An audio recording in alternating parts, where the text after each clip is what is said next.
Imaginemos a un hombre que ganó 56 batallas seguidas, o sea, alguien que jamás conoció la derrota militar, pero que la historia recuerda como el arquitecto de la destrucción de su propio imperio. Exacto. Hoy traemos a la mesa una inmersión profunda verdaderamente fascinante. Un ensayo visual sobre Mohammed ibn Abi Amir, bueno, más conocido como Almanzor. Y el objetivo es desgranar visualmente cómo forjó una dictadura absoluta que llevaba en sí misma la semilla de su propia aniquilación. Porque, a ver, yo estoy fascinada con esta primera imagen que tenemos delante. Es una pasada. Sí, es un retrato épico, desde luego. Totalmente. Sale con una mirada severísima, un turbante regio y, ojo, armadura bajo la seda. En una mano sostiene un pergamino de estado y en la otra una cimitarra desenvainada. Y de fondo, los arcos de la mezquita de Córdoba. Esa dualidad de la espada y la pluma lo explica todo. Porque claro, si pasamos a la siguiente escena, no vemos de entrada a un guerrero manchado de sangre. Que va, para nada. Vemos a un joven civil escribiendo a la luz de las velas, luego inclinándose ante la princesa Sub y después inspeccionando un dinar de oro recién acuñado. Es un inicio brillante. Muestra cómo tomó el control de la ceca, es decir, la fábrica de moneda. O sea, es como una adquisición hostil corporativa. Almanzor literalmente controló las cuentas de la empresa para volver obsoleta a la antigua dinastía. Tal cual. Y fíjate en el contraste tan drástico que viene luego. Uf, sí. El joven califa Hisham II, que aparece totalmente aislado en esa sala inmensa llena de cojines y bailarines, se le ve ajeno a todo. Mientras que Almanzor, que aquí ya viste ropa militar, hace guardia justo fuera. De brazos cruzados ante la pesada puerta cerrada. Lo ha encerrado en una jaula de oro. Eso es. Y para rematar esa adquisición hostil, luego contemplamos a vista de pájaro esa colosal construcción bañada por el sol. Su propia ciudad palatina, Madinat al-Sahira. Claro, literalmente construyó una sede nueva para desplazar el centro de poder. Pero mantener eso exige unas medidas brutales.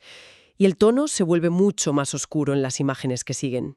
Sí, porque el poder pasó a ser una dictadura personal cimentada exclusivamente en el dinero y el terror. Y se ven en estas filas simétricas de mercenarios, norteafricanos y cristianos, recibiendo esas pesadas bolsas de plata. Tuvo que crear un ejército privado de 20.000 hombres, porque no podía fiarse del ejército tradicional andalusí, que era leal a los omeyas. Y vaya si impuso el terror para mantenerlos. La escena del macabro cadáver crucificado del general Galif, que era su propio suegro, pone los pelos de punta. Una advertencia clarísima para cualquiera que pensara en rebelarse. Y justo después el cielo nocturno iluminado por el fuego, el brutal saqueo de Barcelona. Todo ese ejército desarraigado costaba una fortuna, claro. De ahí la tremenda asfixia fiscal a la que sometió la población. Que se ilustra perfectamente luego con esos funcionarios expropiando grano a los campesinos bajo la atenta mirada de un juez conservador. Exacto. Pactó con los sectores más reaccionarios para que legitimaran esas expropiaciones. Lo que los lleva a una escena que, sinceramente, revuelve el estómago. La de la destrucción del conocimiento. Sí, Almanzor arrojando, totalmente impasible, un manuscrito de astronomía a una inmensa hoguera. Destrucción cultural pura y dura. Quemó la ciencia de su propia sociedad a cambio de apoyo político a corto plazo de los clérigos más radicales. Y ese cortoplacismo refleja el vacío enorme de su gobierno. Mira este detalle arquitectónico chocante que viene después. Los andamios en la mezquita, ¿verdad? Sí, los albañiles pintando burdamente de rojo la piedra blanca, intentando simular con pintura el majestuoso estilo humeya de ladrillo de épocas pasadas. Es una metáfora perfecta de su régimen. Una arquitectura de apariencias. Falsedad y vacío institucional. Un decorado de cartón piedra, sostenido por el miedo.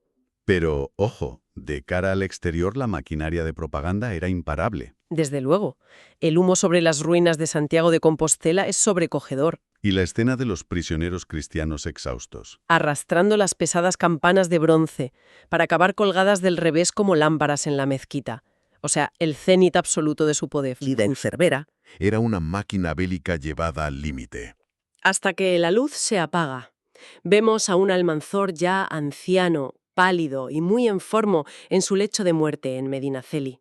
Llevado en volandas por su propio ejército. Murió invicto, sí, pero dejó preparado un colapso inevitable. Porque dependía solo de su carisma. Años después, su arrogante hijo, Sanchuelo, fuerza al califa a nombrarle heredero, y ahí estalla todo. La ira acumulada se desborda por completo.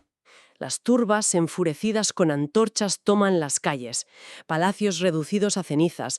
Esa imagen final es desoladora, con el humo negro ocultando el sol. Madinat al-Zahira literalmente borrada de la faz de la tierra.